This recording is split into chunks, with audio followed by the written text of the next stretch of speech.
नमस्कार दोस्तों, मैं गौरव सुमन आप सभी का अपने YouTube चैनल में स्वागत करता हूं।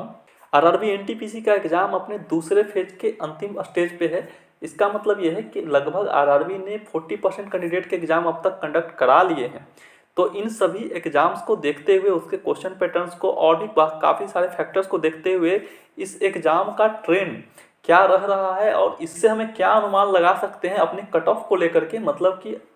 जो बच्चे एग्ज़ाम दे चुके हैं उनके लिए क्या सेफ स्कोर हो सकता है, और या फिर जो बच्चे आने वाले फेजेज में एग्ज़ाम देने वाले हैं उनके लिए क्या एक्सपेक्टेड कट ऑफ हो सकता है, कितना स्कोर वो करके आए जिसके बाद वो इजीली आराम से सेकेंड राउंड मतलब कि सीबीटी 2 के लिए क्वालिफाई हो जाएं। इसकी चर्चा हम काफ़ी डिटेल में इस वीडियो में करने वाले हैं। आप बने रहिए हमारे साथ। तो हम पॉइंट वाइज आपको डिटेल में इस पूरे ट्रेंड को समझाने वाले हैं। तो देखिए दोस्तों, सबसे पहले तो हमने आपको एग्जाम के पहले ही एक वीडियो बनाया था जिसमें हमने सारे वो स्टैटिक फैक्टर, मतलब कि जो एग्जाम के पहले कंसीडर किए जा सकते थे, हमने हर फैक्टर्स को ध्यान में रख करके आपको एक एक्सपेक्टेड कट ऑफ दिया था। अगर आपने हमारी पुरानी वीडियोस नहीं देखी तो सबसे पहले मैं डिस्क्रिप्शन बॉक्स में वो लिंक दे दूंगा, आप वहाँ पर जाकर के मेरी वीडियोज़ को आप देख सकते हैं और वहाँ से आप हर आरआरबी की zone wise as well as community wise हमने एक्सपेक्टेड कट ऑफ दी थी और उसके पीछे के सारे फैक्टर्स भी हमने आपको बताए थे, चाहे वो हमारे प्रीवियस ईयर कट ऑफ की एनालिसिस की बात हो या फिर उस पहले वाले प्रीवियस ईयर में जितने एग्जाम हैं उनकी कट ऑफ का ट्रेंड क्या रहा था, उनके हिसाब से हमारे क्या कट ऑफ पर प्रभाव पड़ सकता है, उसके हिसाब से क्या कट ऑफ हो सकती है, या फिर जो इस बार के एग्जाम में हमारी कंपटीशन लेवल अदर एग्जाम की तुलना में कैसी रही है या कैसी है, उसको कंसीडर करने की बात हुई। मतलब कि नंबर ऑफ अप्लीकेशन पर वैकेंसी कितने हैं इस बार के एग्जाम में, इसकी एनालिसिस हो, या फिर इस बार के होने वाले एग्जाम में जो कैंडिडेट्स हैं उनकी क्वालिटी क्या है, कैसे क्वालिटी ऑफ कैंडिडेट्स इस पर पार्टिसिपेट कर रहे हैं, इन सब की जानकारी हमने आपको अपनी प्रीवियस वीडियोस में दी थी। और ये सारी वो जानकारी थी जो हम आसानी से पहले इन सब का डेटा हम कलेक्ट कर सकते थे और इसके आधार पे हम एक अनुमान लगा सकते थे। मगर बावजूद इसके कुछ फैक्टर्स ऐसे थे जो कि हम उस समय जिसको कंपनसेट, मतलब कि जिन फैक्टर्स को हम उस समय नहीं जोड़ सकते थे क्योंकि वो डायनेमिक फैक्टर्स थे जो कि एग्जाम स्टार्ट होने या एग्जाम खत्म होने के बाद ही कंसीडर किया जा सकता था। वो ऐसे फैक्टर जो कि एग्जाम स्टार्ट होने के पहले कंसीडर नहीं किए जा सकते थे, उनमें से कुछ फैक्टर्स जैसे कि जो 2 फेज के स्टेज हमारे पास हो चुके हैं, 2 फेज के एग्जाम हमारे पास कंडक्ट किए जा चुके हैं, उनमें यदि हम देखें तो सबसे पहला फैक्टर तो ये है कि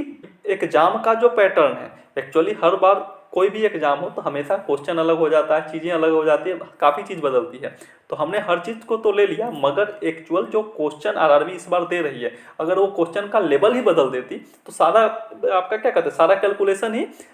ऊपर नीचे हो जाएगा। तो ये इंपॉर्टेंट चीज़ है कि इस बार का जो एग्जाम हो रहा है उसमें क्वेश्चन का लेवल पिछले बार के कंपेरिजन में कैसा है। तो यदि हम इस फैक्टर की बात करते हैं तो अभी तक के 2 फेज के क्वेश्चन देखने के बाद मैं आपको बतला सकता हूं कि लगभग जैसे क्वेश्चन पिछली बार आए थे, पिछली बार के एनटीपीसी के एग्जाम में, वही क्वेश्चन, उसी टाइप के क्वेश्चन, उसी लेवल के क्वेश्चन आपको इस बार भी देखने को मिल रहे हैं।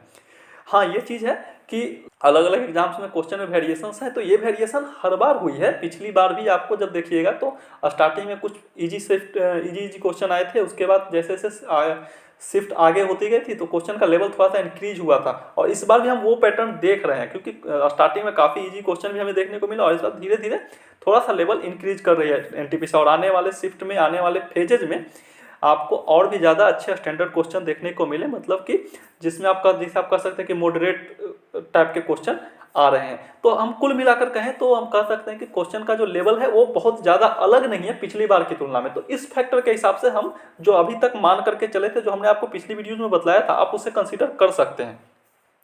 अब एक दूसरा फैक्टर ये होता है कि कोई भी एग्जाम हो उसमें बच्चे 100% अपीयर नहीं होते, अब्सेंट होते हैं। तो फिर बात यही है कि अब्सेंट तो हर एग्जाम में होते हैं। पिछले वाले एग्जाम में भी हमने टोटल एप्लीकेशन को कंसीडर किया और उसमें कितने बच्चे पार्टिसिपेट कर रहे हैं उसमें अंतर था।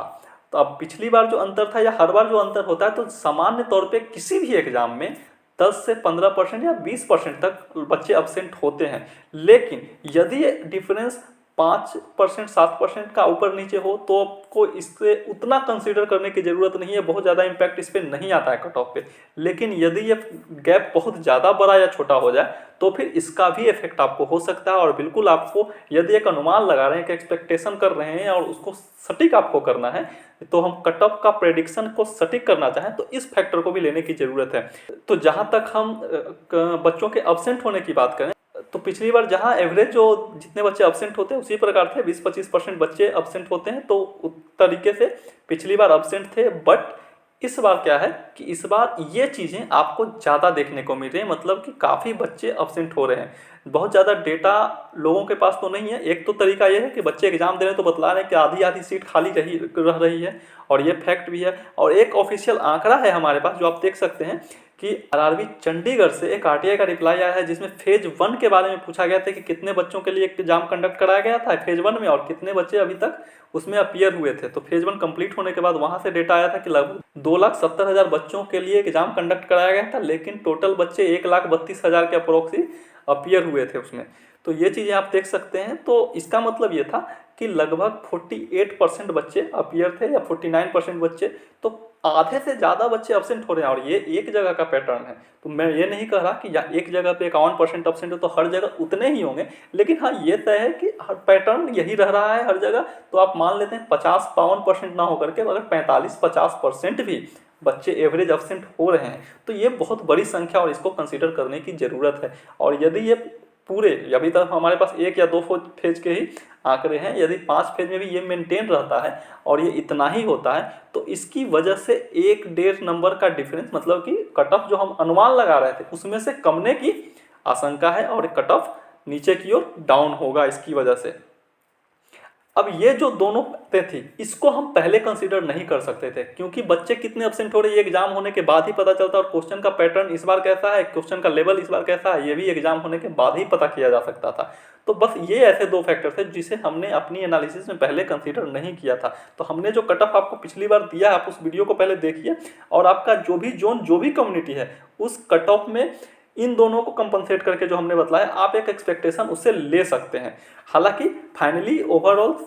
जब सारे एग्जाम कंप्लीट हो जाएंगे तब एक फाइनल एनालिसिस में जरूर करूंगा, उसके बाद मैं सेपरेट सबका कट ऑफ फाइनली निर्धारित करके आपको एक सेपरेट वीडियो बना करके जरूर दूंगा। लेकिन फिलहाल के लिए आप बस इन दोनों फैक्टर को कंपनसेट करके उसमें डाल सकते हैं। और एक हाँ तीसरी बात ये कि जब हमने आपको पिछली वीडियो दी थी तो उस समय नॉर्मलाइजेशन का जो फार्मूला आपके नोटिफिकेशन में था ये वही था और उसके आधार पे हमने किया था। हालांकि रॉ स्कोर में कोई चेंज नहीं आने वाला है, लेकिन 14 दिसंबर को आरआरबी ने एनटीपीसी के लिए एक नया फार्मूला दे दिया है।